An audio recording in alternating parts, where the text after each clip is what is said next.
SMK Rimba was a school built where it did not belong. It sat deep in the hills of Sarawak, surrounded by thick, ancient rainforests. Usually, the air was loud. Insects buzzed like souls, monkeys screamed, and the trees rustled in the wind. The noise was a constant heavy blanket over the school. But on the morning of May 14th, the world stopped. Headmistress Puan Nora woke up in her quarters and felt a strange pressure in her ears. She walked to her window. The massive trees outside were perfectly still. The monkeys were gone. The cicadas, which usually scream all day, went silent. The only sound was the low electric hum of the school generator. It was a silence that felt heavy, like the air before a thunderstorm. It was not a peaceful silence. It was the silence of something holding its breath, waiting to strike. The silence did not stay outside. It crept into the student hostels. In the girls' dormitory, a student named Siti was getting ready for class.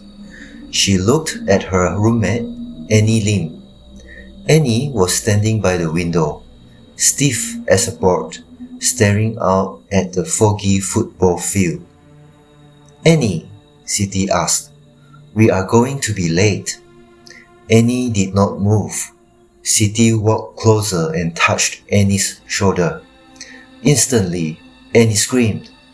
It was a thin, terrible sound like metal scraping against glass.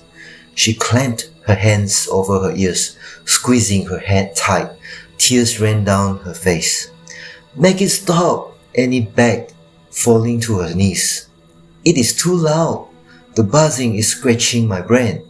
Siti looked around the room. It was terrified and silent. There was no noise at all, but Annie was screaming as if she was standing inside a jet engine. Hi, if you enjoyed this story, please like and subscribe. To ensure you don't miss the continuation, make sure to hit the notification bell. Thank you.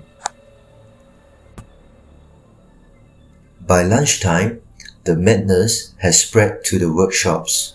Jamal, a strong boy in the auto mechanics class, dropped a wrench on the concrete floor. Clang! To everyone else, it was just a noise, but Jamal fell to the floor screaming. He shouted that the sound was like a bomb exploding in his head. He said the teacher's voice sounded like a chainsaw cutting into his skull. The infirmary filled up fast. 5 students, then 10, then 20. The nurse, Sister Mary, was scared. She locked the doors, but she could not lock out the symptoms. The students were not just hearing loud noises anymore. They were hearing whispers. They whispered about the mud. The whisper that something was calling them from the dead river near the logging track. The fear was catching, jumping from student to student like a virus. Night fell, and the school was drowning in fear. The teachers retreated to the staff room, but they were not safe. Puan Nora sat at her desk, trying to call the Ministry of Education on the satellite phone. The line was full of static. Then she heard it, a faint hiss. It sounded like a radio tuned to a dead channel, sitting right at the back of her neck. She looked up and saw Encik Arif, the school security guard. He was standing by the door, clutching his flashlight. His face was grey and sweaty. "You hear it too, headmistress," Arif whispered. "It sounds like the ground is shifting deep down." They looked at each other with suspicion. The trust was gone. The hiss in their heads made them feel like everyone else was an enemy. The whispers were getting clearer. They were not just sounds, they were commands. On the fifth day, the dam broke. The sun rose over a campus that had gone completely insane.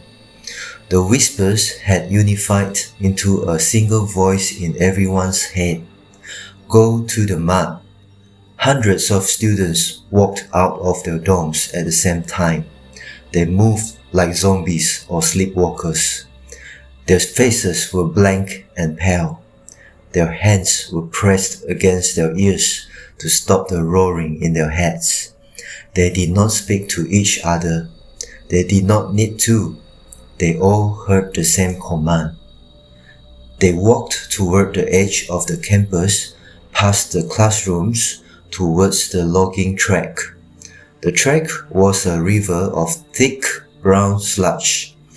The smell of rotting plants and dead frogs hung in the air. The silence of the jungle was replaced by the wet, sucking sound of the mud. Encik Arif tried to be a hero. He grabbed his old rusty parang and ran ahead of the crowd. He stood at the edge of the tall reeds, blocking the path to the dangerous mud. "Stop!" Arif shouted. "Go back to your rooms." Annie Lim was at the front of the crowd. She stopped inches away from Arif. She lowered her hands from her ears. A smile spread across her face. But it was not a happy smile. It was empty and terrifying. "Move, Arif," Annie said. Her voice was too deep. It sounded like a man's voice coming from a teenage girl's mouth. "We have to quiet the mud." Arif felt a roaring pressure in his skull. He realized the truth too late. The sound wasn't coming from outside. It was coming from them.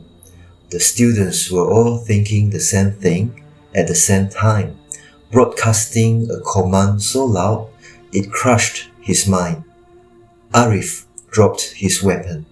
He clutched his head as his sanity broke, and he joined the line, marching into the sludge.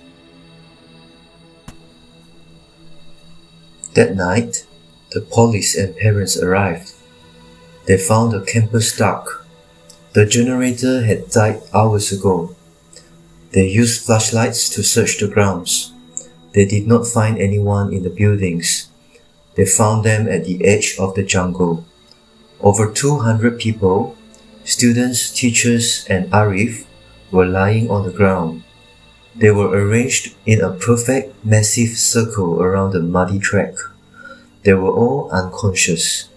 There were no wounds. They looked like they were sleeping peacefully, but their hands were still curled near their ears. The rescuers carried the bodies away in the dark. Later, the doctors called it mass hysteria.